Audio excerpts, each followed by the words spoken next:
Welcome to Nasdaq Trade Talks. I'm Jill Malandrino, global markets reporter at Nasdaq. Joining me for this segment, we have Rob Kniaz, a partner with Hoxton Ventures. Hoxton Ventures builds and scales Europe's most promising early stage startups. In 2021, Hoxton led 3 IPOs, including Doctrace and Deliveroo, and raised $215 million fund for Europe. Having spent most of his career in Silicon Valley, Rob came to London in 2008 to join the investments team at Fidelity Ventures, focusing on consumer internet and software as a service sectors. Rob joins us today to talk about a venture capital slowdown and what other downturns can tell us about the market today. Rob, it's great to have you with us. Welcome to Trade Talks. Thanks, Jill.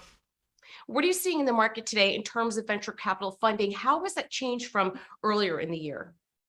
It's definitely slowed down across the board, and I think it's proportionate to the size of the round. So at the earlier stages, at the seed rounds, things are definitely slower, but still happening. At the later stage, the Series C and Series D rounds, there's a pretty big slowdown overall. I think a lot of the bigger firms have said, look, we're taking a few months off. We're close to the public markets. And if the public markets are tanking, we're simply going to take time off until we can recalibrate. What are the parallels to other market downturns such as 2000 and 2008? I think the funny part is, when you think about it, most people in the industry now weren't around in 2000. I was lucky to graduate college right into the 2001 crash, so I saw it firsthand. And most folks now in the venture industry haven't really lived through a downturn like that. And I think if you look at 2008, it's not quite like '08 now because, frankly, the market was pretty linear at that point. So you saw a slowdown in the later stages. But if you look at the numbers, at the seed stage, there was no 2008 downturn. If you look at the numbers, they're straight and up and to the right. I think the real comparison is 2000, where compared to 2021, for example, venture was at an all-time high. The numbers were staggering, and I think it was almost double over 2020 numbers. 2000 was the same kind of material crash where the entire sector was really, really hammered to the point where funds had to shut down, give money back to their investors. I think where we're at today is a bit more similar to 2020 in that regard. Probably not as catastrophic, but certainly, changing the industry a lot, where firms are going to be concerned about their valuations, where do they mark their deals? And especially now, if your companies have crashed, where do you mark them down? 50%? Who knows? So how is the slowdown different from the others? I think, frankly, again, it's across the board. So the difference from the year before, so 2021 to 2022, the difference is dramatic in terms of venture funding. So it's not just the slowdown in the world and the consumer recession that may or may not be happening. It's really that delta where all of a sudden it went from a huge bull market to things, shutting down quite a bit substantially. So again, in 2000, things went off a cliff. In 2001, the valley was very quiet and, tech was really devastated. I don't think we're quite at those points now, but it feels like a real change where a lot of investors simply don't know how to process it because they haven't lived through it before. Right. Well, I mean, Rob, in 2000, you think of pets.com, that seems to be ubiquitous with, the big implosions of those companies that we saw then.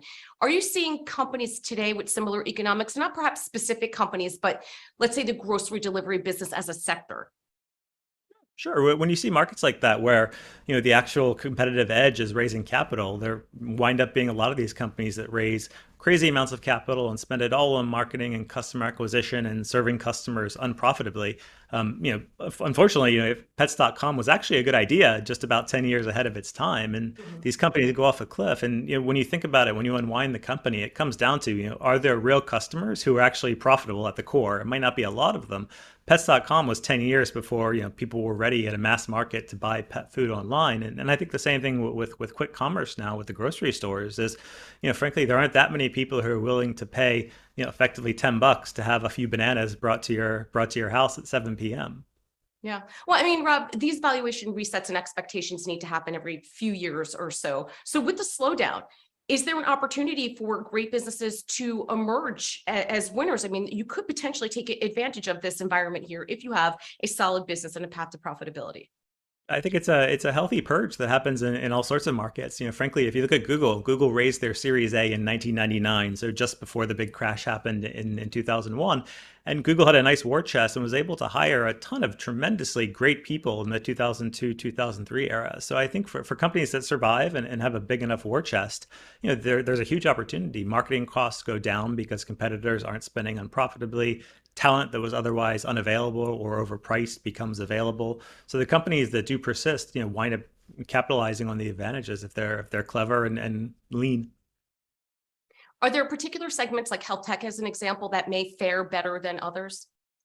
Yeah, I think when you go down to the underlying customer segments, things like medicine and pharmaceuticals and health, that's a basic market that's pretty much always there and goes across recessions. Biotech has been hit pretty hard as a sector in the public markets the past 4 or 5 years now. But I think again, there's so many things happening that's transformative on the science side. There's real businesses getting created that aren't overvalued right now, certainly, probably undervalued.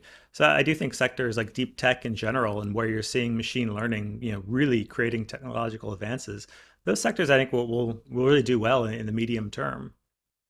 And finally, Rob, to wrap up here, what's your outlook for the market this fall, and what kind of advice are you giving to startups right now? Yeah, so those two kind of tie together. I think we're telling founders, look, make sure your war chest is strong. It's really back to basics. Figure out, what your absolute core customers are. How do you delight them? How do you make them more profitable? How do you increase their basket sizes or reach them with higher recurrence? Defend your capital. Don't, be profligate. Now's not a time to take, excessive risks with capital. Of course, you do have to spend to grow. Opportunistically hire great people that might otherwise not be available. But frankly, don't do crazy things, don't overspend on marketing, and expect that the markets will be tight for, probably 18 months. I think, deals are still getting done across the board. Good companies are getting funded, so it's not the end of the world like it might have felt like in 2001.